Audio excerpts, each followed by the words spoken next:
Hi, this is a video response about language slash culture for Moses McCormick and Markus's video.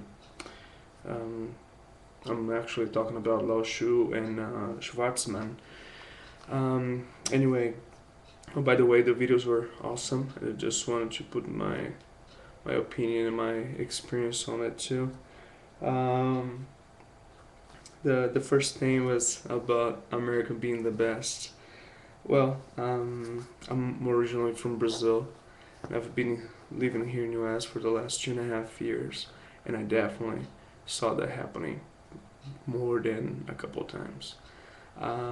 There's one thing here that happens that people generally don't understand very well is the difference between patriotism and ethnocentrism.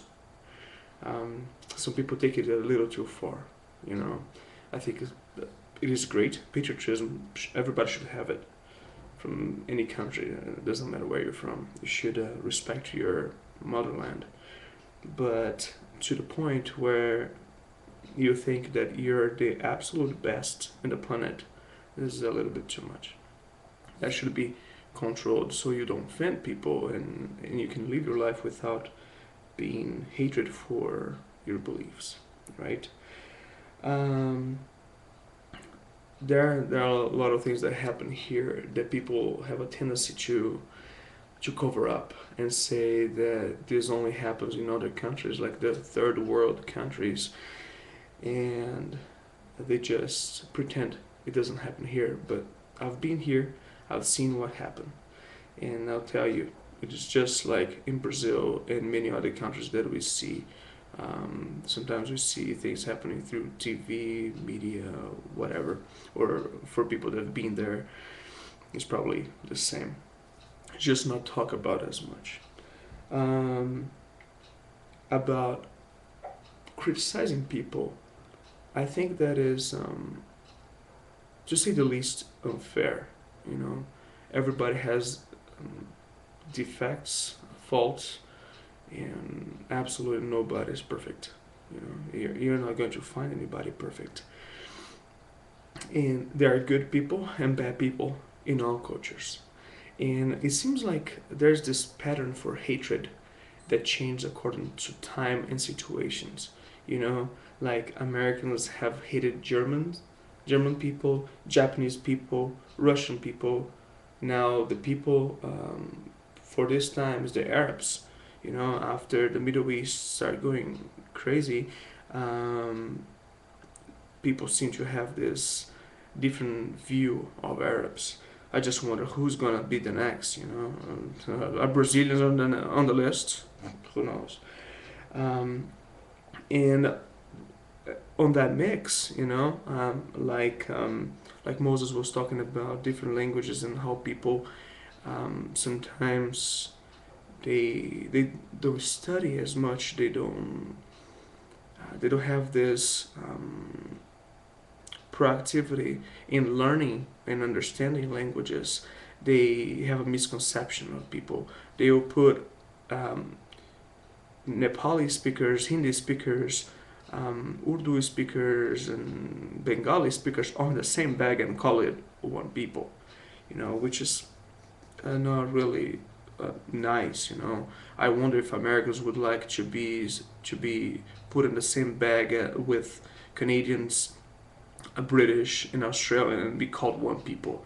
You're going to have a lot of angry faces.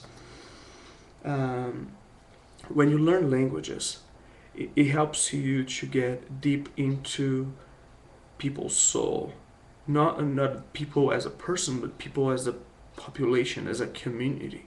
You know, it helps you to understand where they are coming from and where they want to get, what they want to accomplish in life, and most times, you guys probably understand what I'm talking about when I say this. A little bit of knowledge of language helps you to get out of culture mistakes. You know, like when you call a Ukrainian a Russian, or you call a Korean Japanese. this is a very awkward situation. And as I grew up, I heard a lot of people, as I was studying Japanese, people would say, "Oh, Japanese, Korean, and Chinese are all the same." And come on, let's give it a break right there. Culture, lifestyle, language, everything is different. You can't put everybody in the same category. It's not nice for them, and it's kind of semi-stupid on our part, you know. So if you study a little bit more, you're going to realize that Chinese only defines a very broad group of languages.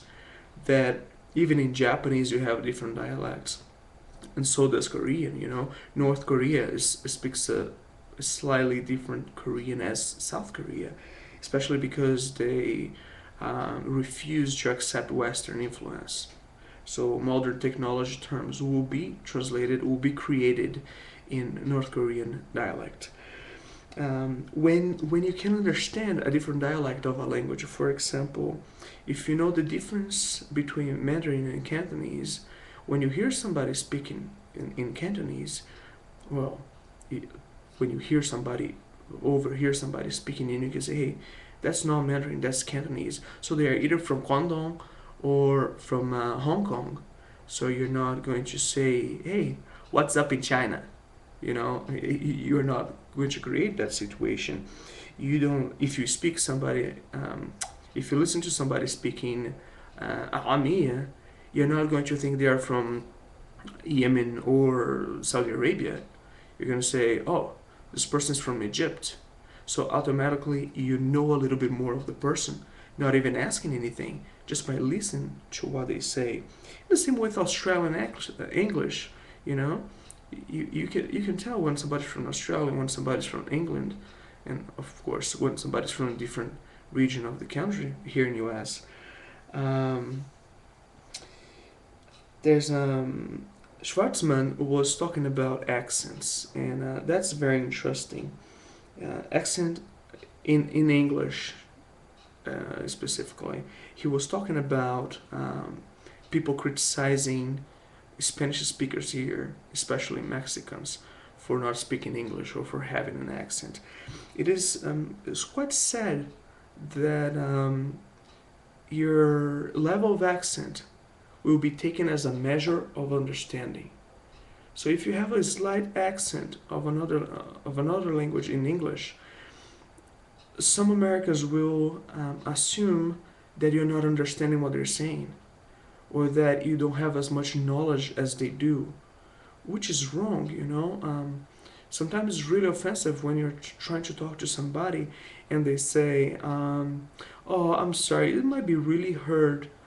It might be really hard to understand this principle, especially in a language that is not yours." Well, guess what? We are here in U.S. studying. I'm saying this on international student point of view. If we're here studying, we gotta have some good understanding in English, so we know what's going on.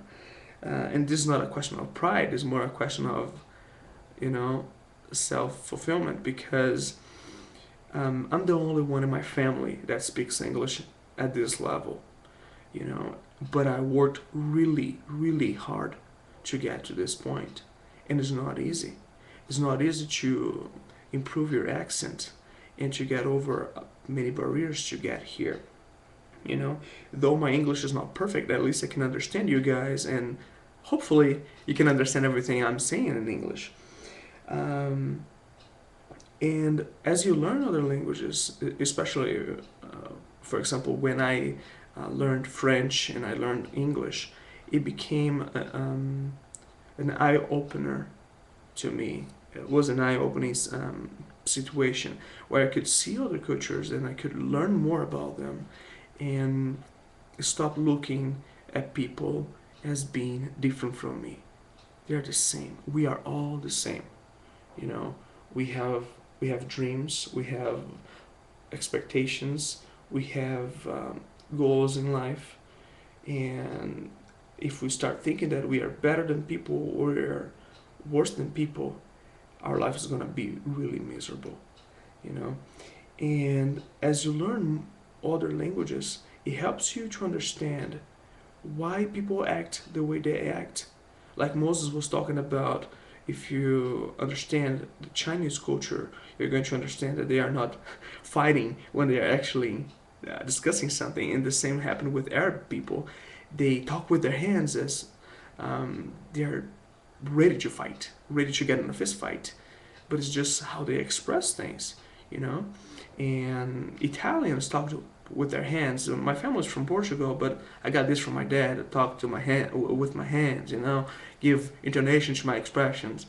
But there's a lot of things involved in language, you know. And the first one, the main one that both Moses and Markus were talking about is respect. If you respect people, they will respect you. And once we start respecting each other, there's no more this arguments.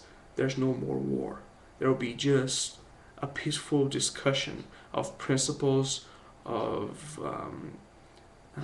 tendencies, of lifestyle, which is healthy and really uplifting. So that's what I believe. I believe that language is the way to get to a better communication, and communication is the way to get to a better lifestyle, to better way of living, you know, get along with everybody.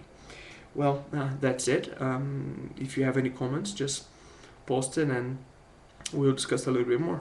Okay? See you guys later.